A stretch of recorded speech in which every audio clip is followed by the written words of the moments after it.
According to the Ministry of Industrialisation and Enterprise Development, there are 75,000 small and medium enterprises in the apparel industry in Kenya. CNBC Africa sought to find out what are the local perceptions towards these brands. For a long time, the fashion scene in Kenya has been dominated by foreign brands. However, this is changing with the growing popularity of African-styled attire. Currently, people are starting to embrace what we call signature, your own signature, whereby someone wants to dress in this particular way and he wants people to know him with his dressing code. So that's really helping, because it's hard to get that unless it's custom made. So it's a good thing. People are, it's not like there before, when people used to associate African wear with old people with a certain size. Nowadays, even young people like you and the rest, you'll find them doing this so comfortably. The increasing demand for local brands also extends to leather products. I think they very much do like to see it, and I mean, I've had very favourable comments from indigenous Kenyans and about our stuff, and I'm stopped by all sorts of people who have an interest in acquiring something or other, even if it's something very small. I mean, we are reasonably expensive, and as you can see, the economies of scale here don't exist if one compares it to China, India, and the rest of the emerging or rapidly emerging Asian marketplace. Driving the popularity of local apparel and leather is not only the creative approach to fusing modern fashion trends with African fabrics, but also the high quality of garments created. Everyone keeps talking about the quality of cotton that we have, the quality of the finish that we have.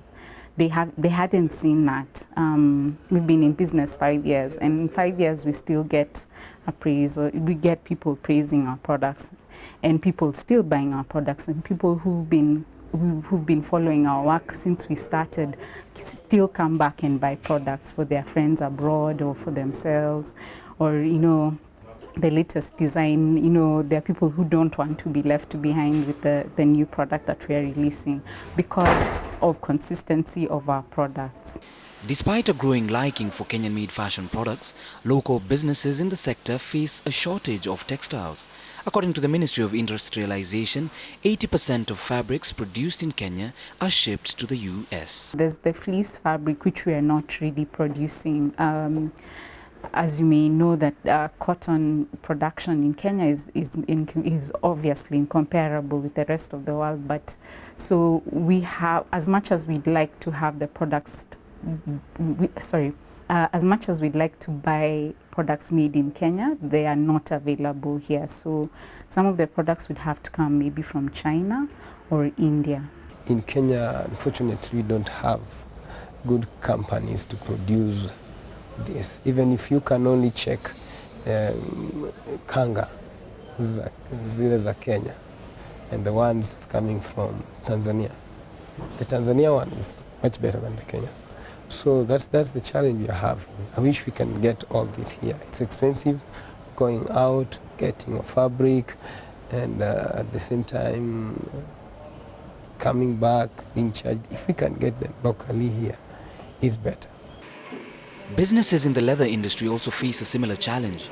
89% of semi-processed leather is sold off to foreign countries. Wet blue leather, which is processed to a certain point and subsequently tanned elsewhere, is exported. And of course the cream, one could say the cream and a lot of the, going down to the bottom of the cup, a lot of the coffee is exported. So we don't necessarily get the best. It's still high quality, but we don't necessarily get the best available, which of course will hamper a local market. And with most businesses having to import key raw materials, the high cost of production is often pushed to the customer. This has been referred to as the main reason why Kenyans do not consume local products in large scale. I must make my money. This fabric must pay for me staying there in the hotel, must pay for my tickets, and I must make a profit for me to be in the business. So I think if we can have it locally, we will eliminate some of expenses, and that will, of course, make the price a little bit low.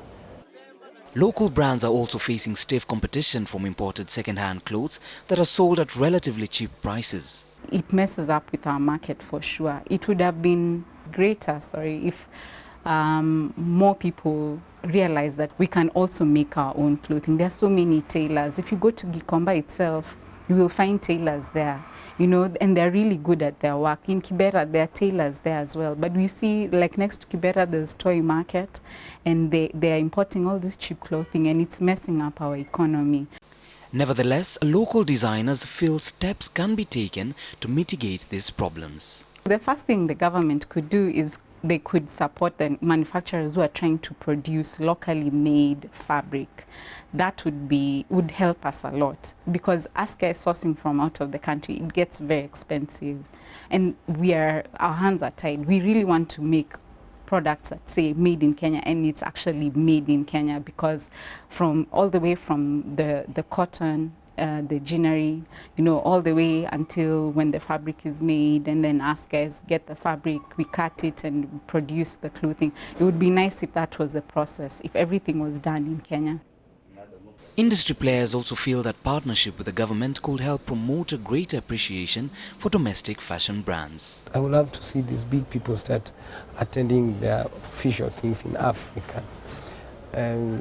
Still in most of companies, people are limited to them, and people believe just wearing a certain kind of outfits fits the occasion.